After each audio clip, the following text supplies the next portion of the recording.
Estamos de volta com o Nossa Opinion, esse programa produzido aqui nos Estados Unidos, em português, semanalmente para vocês. Aliás, muito obrigado. Obrigado a vocês, amigos do Nossa Opinion, que nós expandimos um pouquinho mais. Agora estamos, em vez de 42, em 44 países. Temos aqui, essa semana, em função do programa da semana passada, entrou a Bulgária e a Croácia, dois países que fazem parte da família Nossa Opinion. Muito obrigado. Aliás, batemos todos os recordes em 3 anos de programa, com o programa da semana passada. Aliás, se você conhece alguma pessoa, algum amigo que ainda não está definido o seu voto, mostre o programa da semana passada ou esse programa de hoje. Acho que eles vão realmente se interessar muito em ajudar o país a ter um futuro melhor. Aliás, sempre começamos o programa com o nosso amigo empresário e economista no Brasil, Cornélio Diniz, e o nosso amigo administrador e empresário nos Estados Unidos, hoje em Nassau, nas Bahamas, Álvaro Santos. Então vamos ao programa. Cornélio e Álvaro, o programa hoje promete, hein? Aliás, temos 8 vídeos espontâneos que nós selecionamos.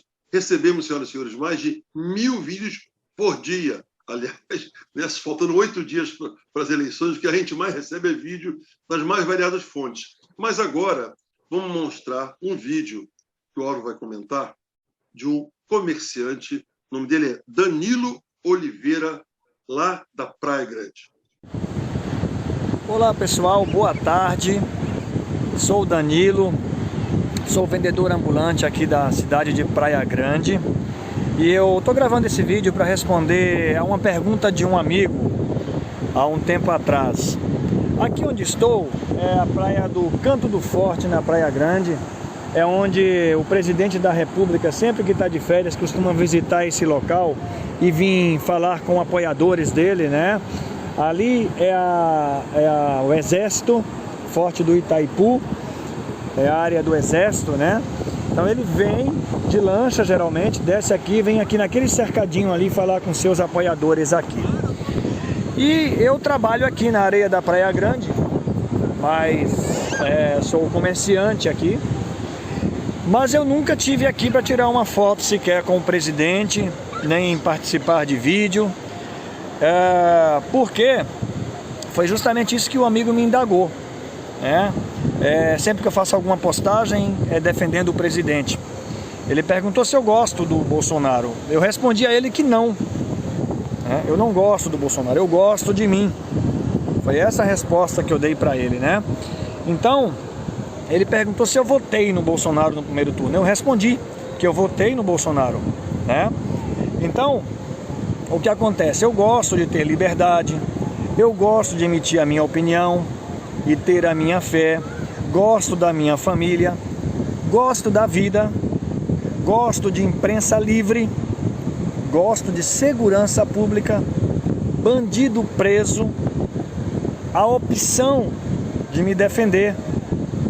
Gosto de boa educação, gosto de boa saúde, escola sem doutrinação, né? Gosto que o imposto que eu pago seja investido no meu país, saneamento básico, rodovias, escolas, hospitais e etc. E não investido em outros países, né? Eu gosto do meu país. Conclusão. Eu não preciso gostar do presidente, basta eu gostar de mim mesmo. E você também, você não precisa gostar do Bolsonaro para votar nele. Basta você gostar de si mesmo, ou si mesma, né?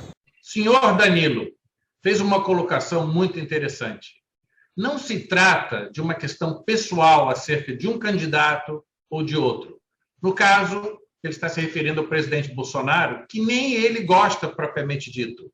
Mas o que ele está valorizando são os valores, é a agenda de programa de um candidato ou do outro. Nesse caso, ele favorece o presidente Bolsonaro, porque são os valores que mais lhe atraem. Ou seja, como ele mesmo disse, ele gosta de si, portanto, ele vai buscar aqueles valores, aquele programa de campanha no qual ele se identifica mais, independente da personalidade do candidato propriamente dito.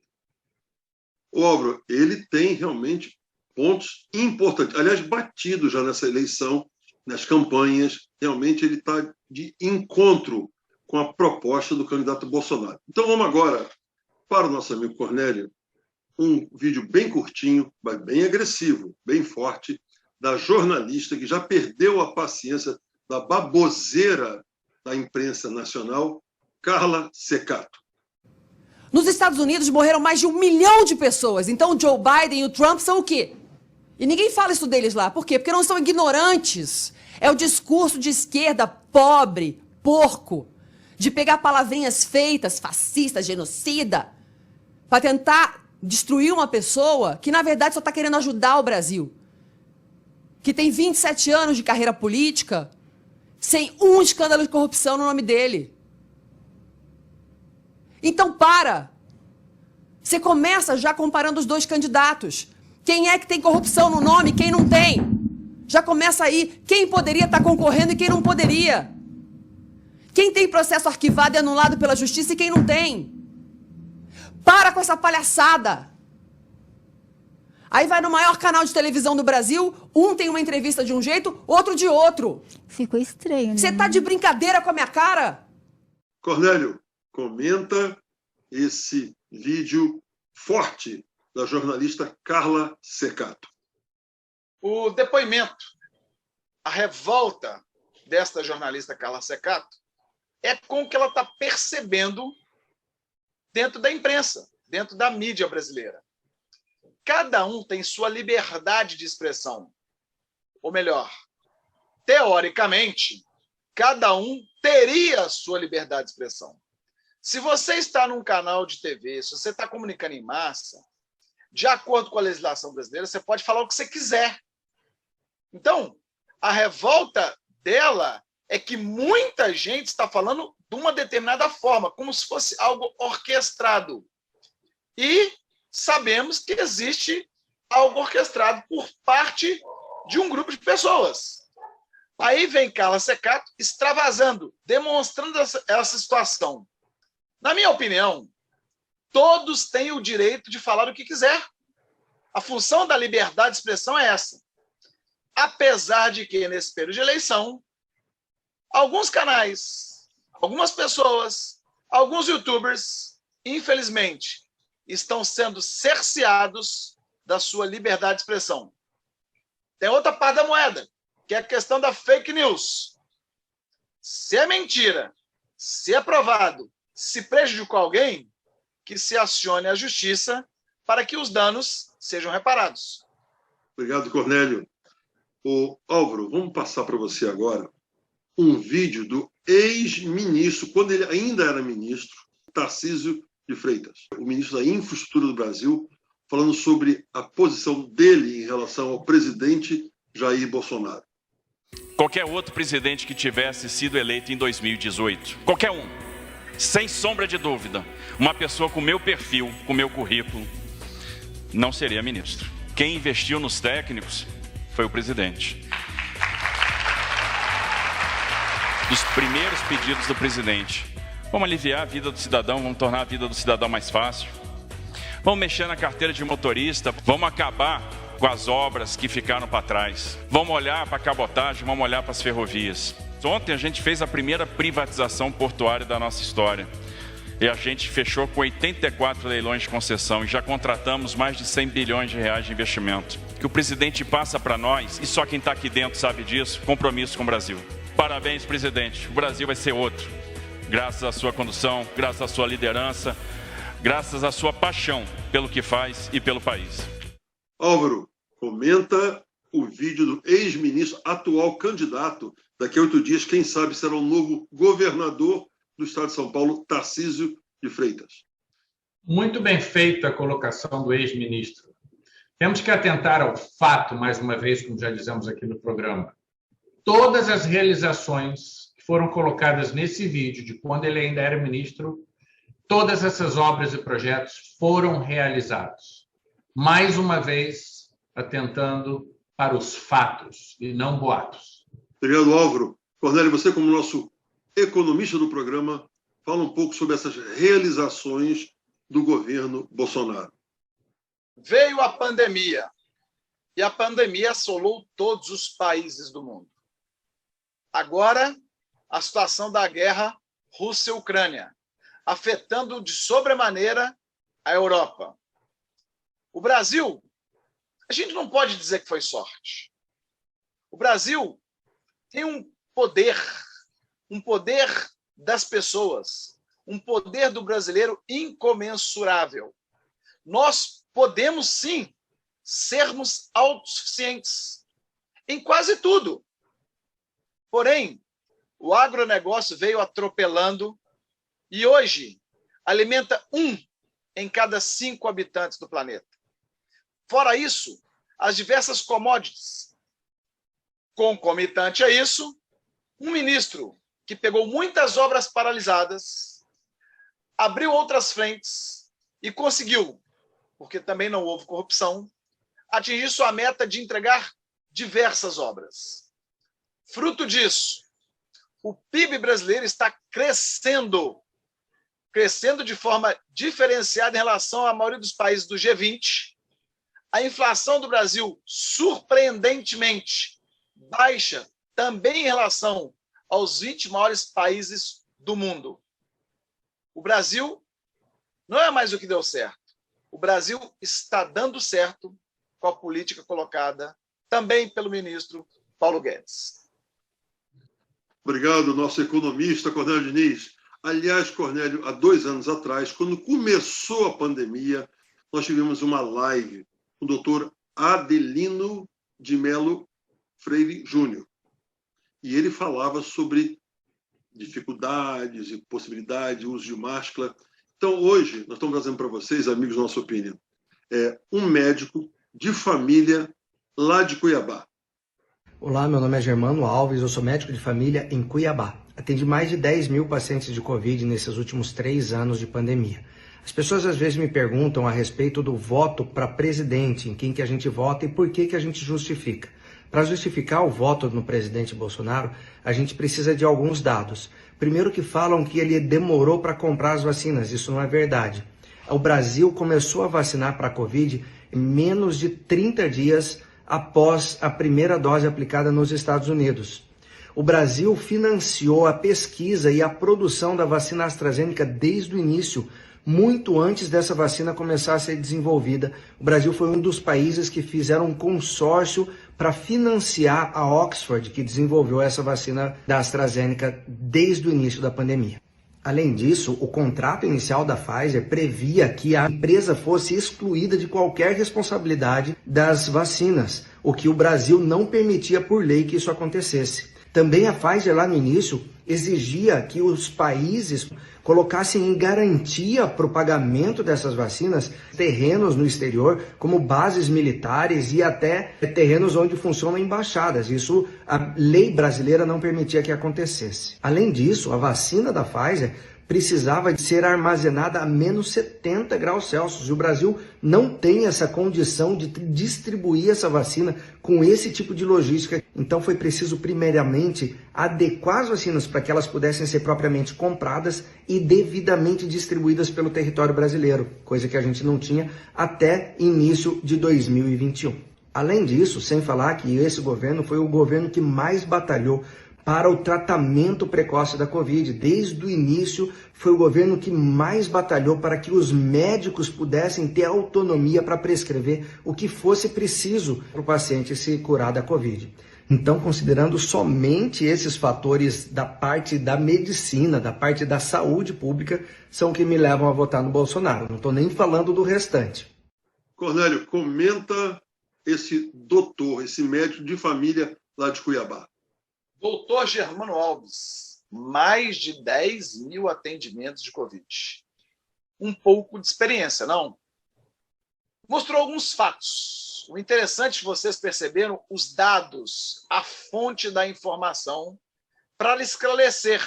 Ou seja, nada de fake news, né?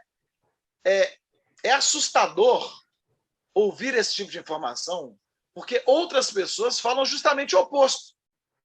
Por isso, o doutor fez questão de colocar as datas e a fonte da informação.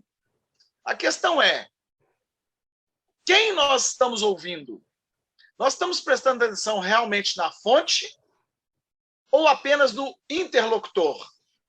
E com isso, podemos estarmos sendo direcionados como massa de manobra por alguém que quer que a gente pense como ele. A pergunta que eu lhe faço é: quem está te influenciando? São os fatos? São as narrativas? Ou um determinado político? Ou um determinado repórter?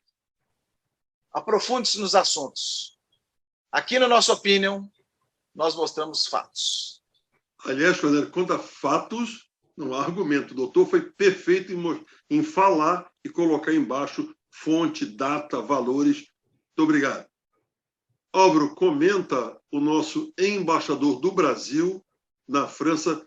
Que coisa triste, hein? Que coisa difícil para uma pessoa que representa o presidente da República naquele país. Os dados sobre desmatamento, o crescimento, como é que o senhor explica? É o seguinte, eu explico o seguinte, expliquei em 2019, quando houve um grande incêndio. Eu disse, olha, até parece que o presidente Bolsonaro está com uma caixa de fósforo tacando fogo na floresta. Agora, o pior incêndio deste século aconteceu em 2005, quando o presidente era Luiz Inácio Lula da Silva, dito pela NASA. Agora, eu falei isso em 2019. O pior incêndio foi em 2005 e todos vocês, jornalistas daqui da França, ficaram caladinhos. E sabe por quê? Porque Lula é o chuchu da imprensa, é o queridinho da imprensa. Agora, em relação a esse assunto, a gente teve a COP26 recentemente e a Austrália disse que não ia parar de fabricar carvão porque era muito importante para a economia dela. Recentemente, a Alemanha ampliou a sua área de avanço nas florestas naturais para colher madeira em função dessa crise que está acontecendo na Rússia, né? E outros países estão fazendo o mesmo, né? O carvão está voltando. Carvão voltando. Então, parece que é um discurso que florestas no Brasil e indústrias nesses países desenvolvidos. O senhor, como embaixador da França, a pergunta é direta. Não tem como conversar com o Macron, ter uma reunião com ele, tentar convencê-lo, ou não, ou por conta dessa ideologia não tem conversa? Senhor jornalista, eu não consigo conversar com a ministra das Relações Exteriores. Embaixador? Não. Por quê? Porque não me recebe. Então já é uma coisa confirmada, já não tem como contra-argumentar. Chegar ao presidente. Não, eu queria que minhas cartas fossem publicadas na coluna do leitor. Nem isso eu consigo. Estamos aqui no país que reinventou a democracia no século XVIII. Depois da Grécia, da democracia de Péricles, é a França que nos ensinou a democracia no final do século XVIII. Mas não tem coluna do leitor. Eu escrevo cartas que não são publicadas. Quer dizer, não escrevo mais. O Brasil está condenado a essa condição. É um preconceito? Não, condenado não está. O problema é o seguinte: não existe no mundo só a Europa. Você entendeu? Não existe só. A Europa sabe que nós somos competitivos e isso incomoda. Primeiramente, tema recorrente aqui no Nossa Opinion. Contra fatos não há argumentos. Um fato muito importante desse comentário é que a ministra da Agricultura, Tereza Cristina, e aí a enfatização do agro é o negócio, expandiu o agronegócio brasileiro através do mundo todo de uma forma incrível, ao ponto que chega a incomodar muitas nações. Agora, o fato que um embaixador, representante oficial do país e do presidente no exterior, não consegue sequer uma audiência com a ministra das Relações Exteriores. Não diria nem com o presidente, mas seria o primeiro passo. E não conseguir nem sua carta ser publicada, não como embaixador representante de uma nação soberana, mas apenas como um leitor que está expressando sua opinião. Realmente lamentável, e como ele mesmo disse, num país que, depois da Grécia, foi que nos ensinou acerca da democracia. Totalmente contraditório, na minha opinião. Mas ele falou uma frase interessante, Álvaro. Existem outros países no mundo. Então, enquanto essa pinimba, essa bobagem acontecer na França, o Brasil vai expandindo seus horizontes em outro mercado. Cornélio, no seu estado, reeleito o governador Zema, que, aliás, com uma votação muito expressiva. No dia seguinte, ele fez esse depoimento em Brasília. Comenta o porquê que esse cidadão, esse empresário que agora está político, né, 4 anos como governador, quis fazer essa explicação para a nação brasileira. E não poderia também deixar, nesse momento, de estarmos aqui colocando as nossas divergências de lado, né? Eu sempre dialoguei com o presidente Bolsonaro, sabemos que em muitas coisas convergimos e em outras não. Mas é um momento em que o Brasil precisa caminhar para frente e eu acredito muito mais na proposta do presidente Bolsonaro do que na proposta do adversário. Até porque o adversário dele, que foi o mesmo adversário que eu tive em Minas Gerais, foi uma gestão desastrosa que arruinou o estado de Minas. E eu e a minha equipe sabíamos muito bem, porque nesses 4 anos nós já pagamos 30 bilhões de dívidas que herdamos da gestão passada. E é só perguntar para qualquer prefeito de Minas Gerais o estrago que o PT fez no estado. É só perguntar, 853 prefeitos. Nós tivemos em Minas prefeitos que renunciaram, que adoeceram e suicidaram na gestão do PT. Porque o Estado simplesmente se negou a repassar aquilo que a Constituição prevê. Repasses do ICMS, do IPVA, do Fundeb e também da saúde. Se apropriou. Um governo que descontou da folha de pagamento de 270 mil funcionários públicos o empréstimo consignado e não pagou os bancos, deixando o nome de 270 mil funcionários públicos ir para o SPC e Serasa, diz tudo do que é capaz de fazer. A falta de consideração. E pior, diz que é social e suspendeu o pagamento do piso mineiro de assistência social, que nós voltamos a pagar logo no início do meu governo e reajustamos em 50%. Então dá para ver que há uma divergência muito grande entre discurso e efetividade e prática. Então eu estou aqui hoje para declarar o meu apoio à candidatura do presidente Bolsonaro, porque eu, mais do que ninguém, herdei uma tragédia. E não foi só o Estado, não. Perguntem aos atuais prefeitos de Uberlândia, de Pouso Alegre e outras grandes cidades do Estado que também tiveram uma gestão desastrosa do PT. Então nós estamos falando aqui de realidade. Não estamos falando aqui de versões, não. Perguntem aos 853 prefeitos de Minas, principalmente aos reeleitos, que estiveram lá presentes em 2015, 16, 17 e 18, para saber a tragédia que nós vivemos. Governador do meu estado, Minas Gerais, Romeu Zema, um empresário bem-sucedido na região do Triângulo Mineiro, que decidiu ser político, com o propósito de que, se vencesse, ele estaria querendo gerir o Estado como faz na administração de seus negócios. Ganhou a eleição contra tudo e contra todos. E quando assumiu a gestão, assustou-se com uma dívida bilionária deixada pela gestão passada. Pagou mais de 30 bilhões. Agora foi para a reeleição. E uma reeleição extremamente expressiva. Ele podia tirar férias, porque a reeleição é estressante. Mas ele decidiu ir para o fronte. Ele decidiu chamar diversos prefeitos. E não foi só esse depoimento aí, um dia depois do final do primeiro turno. Mas tem feito reuniões com diversos prefeitos, onde a maioria dos prefeitos foram prejudicados pela gestão anterior, do Fernando Pimentel, do Partido dos Trabalhadores, o PT, gerou muita insatisfação de centenas de prefeitos. Com isso, a base do governo do Estado de Minas Gerais, e essas centenas de prefeitos estão pleiteando votos para a reeleição do Jair Bolsonaro. Justamente para quê? Para que não aconteça no Brasil o que aconteceu no Estado de Minas Gerais. Meus amigos do Nosso Opinion, esta não é uma opinião do Cornélio. Isso são os fatos que aconteceram no Estado de Minas Gerais. Se você não é daqui, você não sabe disso.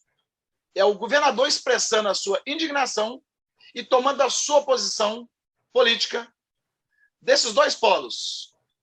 Partido dos Trabalhadores, PL. Lula, Bolsonaro. Álvaro, agora vamos passar para você um vídeo, um testemunho de um pastor chamado Pastor Trovão. Quer ver uma coisa? Por que o Trovão hoje, se pregar na Coreia do Norte, vai preso? Por que o Trovão, se pregar lá, vai preso? Porque a lei não permite. E quem fez as leis que proíbem o evangelho de ser pregado na Coreia do Norte? Os políticos. Por que eu não posso pregar no Irã?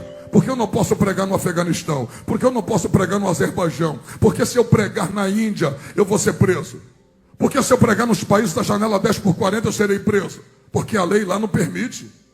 E olha para mim, até quando a gente vai abrir a boca e vai dizer Trovão, mas aqui no Brasil Deus está no controle. Deus está no controle do Brasil, sim ou não? Sim ou não? Mas Deus está no controle da Venezuela também? Sim ou não?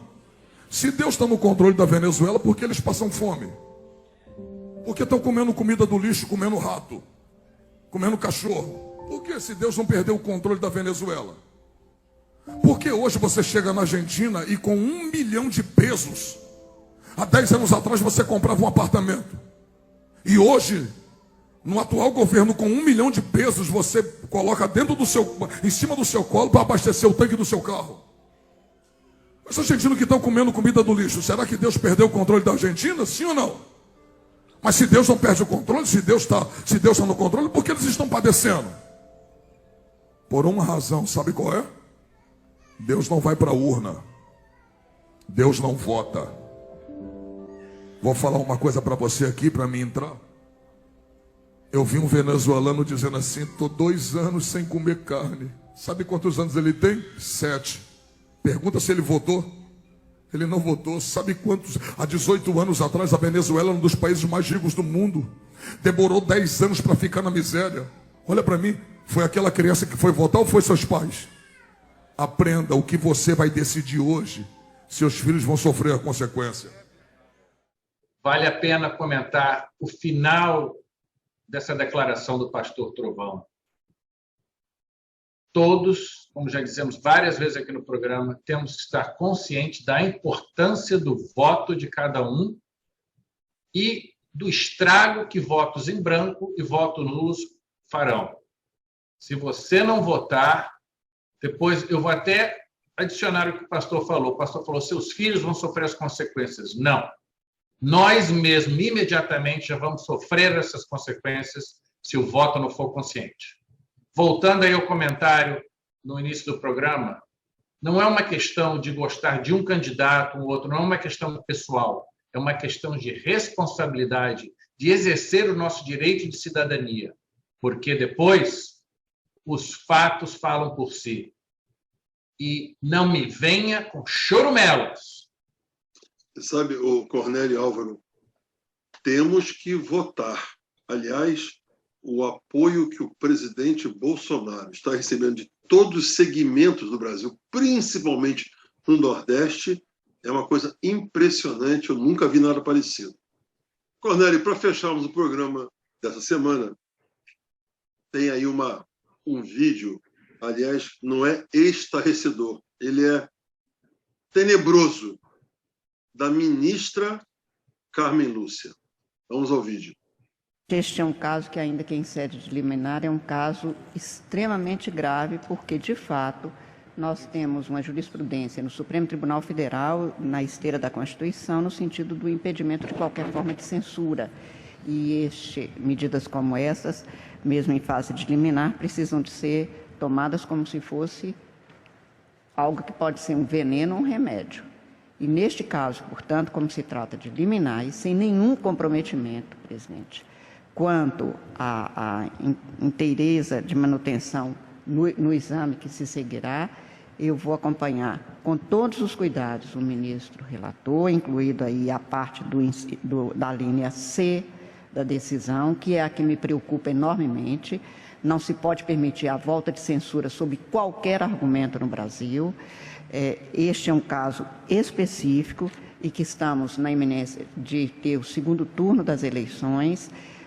A proposta é a inibição até o dia 31 de outubro, exatamente o dia subsequente ao do segundo turno, para que não haja o comprometimento da lisura, da rigidez, da segurança do processo eleitoral e dos direitos do eleitor, mas eu vejo isso como uma situação excepcionalíssima e que, se de alguma forma, senhor presidente, especialmente o senhor ministro relator, que é o corregedor, isto se comprovar como desbordando para uma censura, deve ser imediatamente reformulada essa decisão no sentido de se acatar integralmente a Constituição e a garantia da liberdade de ausência de qualquer tipo de censura. Portanto, é em situação excepcionalíssima, com os limites aqui postos, que eu acompanho o relator, inclusive neste item C, mas com este cuidado de imaginar que, se o relator, principalmente, que é quem dirige o processo, tiver qualquer tipo de informação no sentido de que isto desborda ou configura algum tipo de cerceamento à liberdade de expressão, precisa de ser reformado, inclusive eliminado. De acordo com a Constituição, temos 3 poderes: o Executivo, o Legislativo e o Judiciário, que eles têm que estar harmônicos entre si. Ouvindo a excelentíssima ministra falando dessa forma, eu não ouso comentar. Sou economista. Na minha opinião, censura é censura. Mas como assim uma situação de excepcionalidade de censura? E ela mesmo diz: veneno ou remédio? Amigos do Nossa Opinião, nos perdoem. Nos perdoe por não comentar. Você, espectador, tire a sua própria conclusão. Eu só tenho um comentário, Cornélio. Remédio que é veneno é muito difícil de engolir, sem falar que mata. Obrigado, Cornélio. Obrigado, Álvaro. Obrigado a vocês. Aliás, Bulgária e Croácia, 44 países nos prestigiando, assistindo ao nosso programa. Muito obrigado. Fazemos com muito carinho. É um programa, nós temos mais de 1000 vídeos por dia. Escolhemos só 8, vocês darem uma olhada. Realmente, as explicações, as ponderações e as demonstrações de cada um dos vídeos e nossos comentários do Cornélio e do Álvaro falam por si só. Então, estamos a 8 dias das eleições, temos mais um programa e temos vídeos impactantes para o dia anterior das eleições, no sábado que vem. Muito obrigado. Fique com Deus. Analisem quem vocês vão votar. Pensem nas suas famílias, porque o Brasil depende de você. Aliás, sabe o que tem em comum o Elon Musk, nosso parceiro aqui do programa, o Bill Gates, o Jeff Bezos e você, na hora de votar? Nada. São totalmente iguais. Então, a sua decisão, não interessa se eles têm bilhões de dólares, ou poder, ou são artistas, cada um tem um voto, e o seu vale muito. Então, pense bem. Fique com Deus até semana que vem.